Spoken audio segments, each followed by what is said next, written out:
మిత్రులకు సామాజిక ఉద్యమ జయజయలు. ఉస్మానియా యూనివర్సిటీ విద్యార్థులుగా ప్రగతిశీల భావజాలం సమరశీల భావజాలం ఉన్న విద్యార్థులుగా ఉస్మానియా యూనివర్సిటీ కానీ తెలంగాణ రాష్ట్రంలో ఏ యూనివర్సిటీ అయినా ప్రేమల వైపు నిలబడ్డాం. మీరు ఎటువైపు నిలబడతారనే క్వశ్చన్ మార్కు. మేము ప్రేమల వైపు నిలబడ్డాం, మీరు దేశం వైపు నిలబడతారా? మేము స్నేహం వైపు నిలబడ్డాం, మీరు ద్రోహం వైపు నిలబడతారా? మేము సామాన్య ప్రజానీకం వైపు నిలబడ్డాం, మీరు కార్పొరేట్ మాఫియా వైపు నిలబడతారా?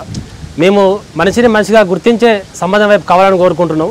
మీరు అంతరాలు ఉన్న, అంటరానితనం ఉన్న, వివక్ష ఉన్న కార్పొరేట్ మాఫియాను, రాజ్యాన్ని ఆ వైపు నిలబడతారా అని మా ఉస్మానియా యూనివర్సిటీ పక్షాన స్ట్రేట్ క్వశ్చన్ వేస్తున్నాం.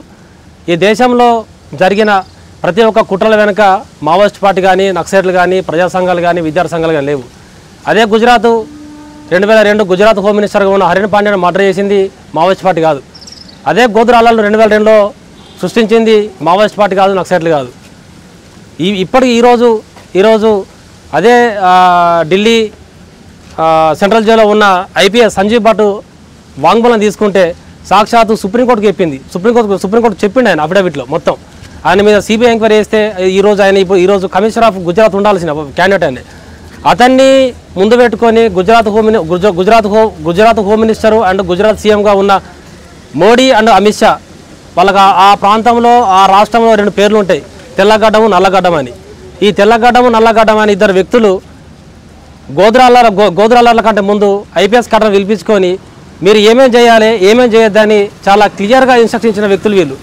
ఇప్పుడున్న ఐపీఎస్ సంజీవ్ భట్ మా వాంగ్మూలం తీసుకున్న, అతని స్టేట్మెంట్ తీసుకున్న, గుజరాత్లో ఉన్న మోడీ కానీ, అమిత్ షా కానీ ఎంత నరరూప రాక్షసులు అర్థమవుతుంది. ప్రజా సంఘాలుగా, విద్యార్థి సంఘాలుగా మేము అలిగేషన్ పెట్టడం కాదు, సాక్షాత్తు బ్యూరోక్రాట్గా ఉన్న ఐపీఎస్ సంజీవ్ భట్ చెప్పిన వాంగ్మూలం అది. ఈ దేశంలో కార్పొరేట్ మాఫియాకు, సామ్రాజ్యవాదానికి, రాజ్యానికి, మార్కెట్కు, మతానికి ఒక రెడ్ కార్పెట్ వరుస్తున్న మోడీ కానీ, అమిత్ షా కానీ దీనిలో ఆదివాసుని హననం చేయడం, ఆపరేషన్ కగార్ పేరు మీద మావోయిస్ట్ పార్టీ భుజం మీద తుపాకీ పెట్టి ఆదివాసుల్ని మొత్తం హింసాయుతంగా రక్తపాతంలో ముంచెత్తడం అనేది అత్యంత దారుణమైన విషయం, అత్యంత పాశవికమైన విషయం. ఎందుకంటే భారత రాజ్యాంగంలో 5th షెడ్యూల్ భారత రాజ్యాంగం అమల్లోకి వచ్చిన 4 ఏళ్ళకే వచ్చింది. అప్పుడు జవహర్లాల్ నెహ్రూ పెట్టిన 5th schedule 1/70 act, Pisa act, article 21 ప్రాథమిక హక్కులు, భారత రాజ్యాంగం ప్రియాంబుల్ ఏది కూడా లేకుండా, ఇంప్లిమెంటేషన్ చేయకుండా మొత్తం ధ్వంసరచన చేసుకుంటూ, మొత్తం ఉన్మాదం చేసుకుంటూ, రక్తపాతాలు ముంచెత్తూ ఈ దేశాన్ని మరొక హిందూ రాష్ట్రంగా, హిందూ దేశంగా ప్రకటించే క్రమంలో ఆర్ఎస్ఎస్ కానీ, బీజేపీ కానీ, సంఘ్ పరివార శక్తులు కానీ రాజ్యం వెళ్తున్న తరుణం ఇది. అలాంటి సందర్భంలో ఆదివాసులకు అండగా, రాజ్యాంగానికి అండగా విద్యార్థులు కానీ, ఉద్యమకారులు కానీ, ప్రజా సంఘాలు కానీ, సామాన్య ప్రజానికం కానీ ఖచ్చితంగా అండగా నిలబడిన ఒక చారిత్రక నేపథ్యం ఉన్న సందర్భం. కాబట్టి మావోయిస్ట్ పార్టీతోటి